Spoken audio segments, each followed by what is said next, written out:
மாசம் 1000 ரூபாய். கிளாஸ் ரொம்ப டஃபாக இருக்குமா? பட்ஜெட் இடிக்கும்டா. பிரபு, நீ டியூஷன் சேர்த்துக்கடா. இன்ஜினியரிங் சேரணும்னு சொன்னாங்க. எந்த காலேஜ் என்னன்னு சரி.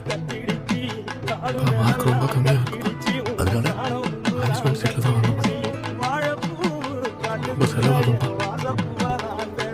நல்லா வேண்டிக்கிட்டு காலேஜில் போய் கட்டுப்பா. எவ்வளவு செலவாச்சுன்னு கேட்டேன். சார் அந்த வீடு வேணாமான்னு சொல்லிட்டீங்கன்னா கொஞ்சம் டைம் கொடுப்பா, சொல்லிடுறேன்.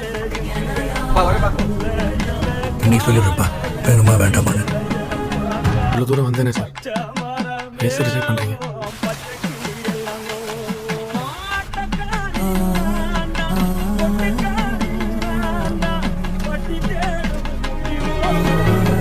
சகிச்சுக்கிறதுக்கு நான் பொம்பளை ஆம்பளை மாமா.